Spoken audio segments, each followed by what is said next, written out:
Chairman Sahab, distinguished members of the panel, I am grateful to you for inviting me to this concluding session of a very interesting subject and whose importance you have already heard during the course of the day. As most of you in this field are aware, poverty is one of the most important unmet challenges at the global level. As you can see, the MDGs had only called for halving the target of poor, and if you exclude China, they have not been able to achieve it, because without the Chinese figure, the actual number of poor people has gone up. The SDGs target is even more ambitious. And as most of you know, this is because the causes of poverty are very complex and challenging, and no single intervention can actually change or remove it. We all know that without accelerated growth, you can't reduce poverty. But accelerated growth is not enough unless it's inclusive, unless it includes all the lower income groups. And even when you do that, there will be factors which are beyond the control, and therefore the transient poverty, people who go below the poverty line, then 1 year they are up, a bad crop comes, a bad weather comes, and they again fall below the poverty line.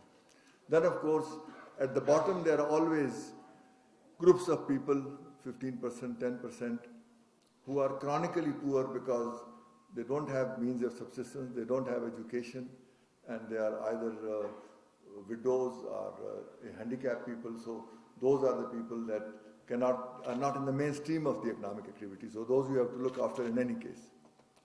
So this is the typology of poverty, and Pakistan has made some progress now. Our growth rate is moving up, our policies are more inclusive, and we have a number of initiatives. But the scale of the effort that is required is very large. If you take the figure of poverty in Pakistan at 25% of our population, we are talking of 1/4, 50 million people, which is about 8-9 million households, depending on the size of the population that you assume. And within those, you have the top people who are sort of just above the poverty line. They may be small farmers, they may be small traders in urban areas, or unemployed workers, and so on and so forth, who can be inducted in the mainstream. Then you have another group of people who are living in arid areas, very difficult areas, another 2 million, and the bottom 2 million are those who you have to help somehow. So we have, alhamdulillah, a very large number of programs which is trying to achieve different groups of people by organizing them and trying to organize the people themselves to help themselves. And so I think in the last 10-15 years, through various programs, microcredit programs and programs like a poor program, like rural support programs, we have created an infrastructure and the Poverty Alleviation Fund which can reach a larger number of people.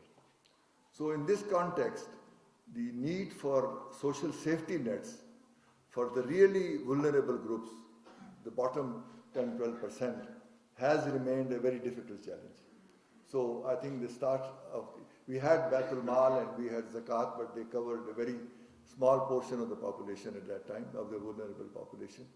And also there were difficulties of disbursement and recognition and so on and so forth.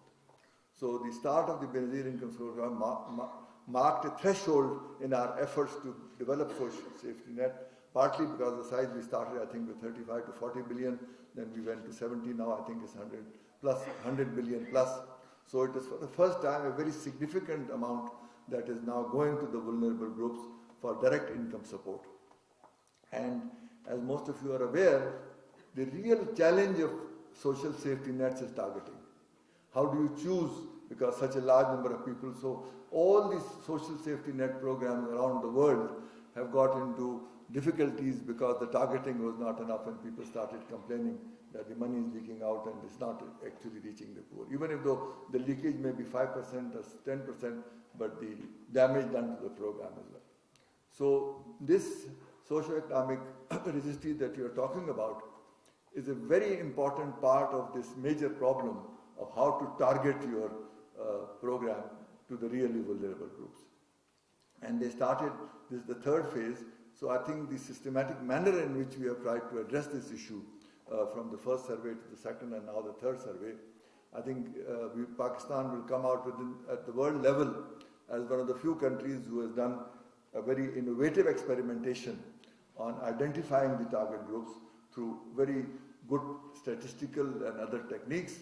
And hopefully as this spreads, we'll be able to target our program much better, and it will also show the kind of leakage that has been taking place in our program for the last 5-6 years, so that we can learn from it.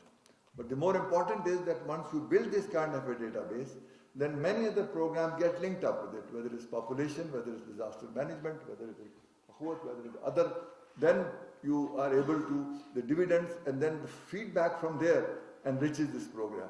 So you can see the nature of this activity and its catalytic effects on other programs, and then getting feedback from it coming back to our own thing. So I think in that sense, it is a very significant effort, and as it moves, I'm sure more and more participants will join it, target their own programs better, and the feedback will then come back to BISP, in which it will be able to do so. So I wish to compliment the BISP and all the factors which are participating in this effort for a very successful effort, which is a pioneering effort, and I hope it will make the program much more better targeted, and therefore its effectiveness will attract more resources. And the important thing is that the relief program, of course, gives relief to those families who are not in the mainstream, but with the supplementary activities, some of them will graduate out. At least their children will graduate into a better, because ultimately, if you don't have assets, what you need is education, which is your means of earning income.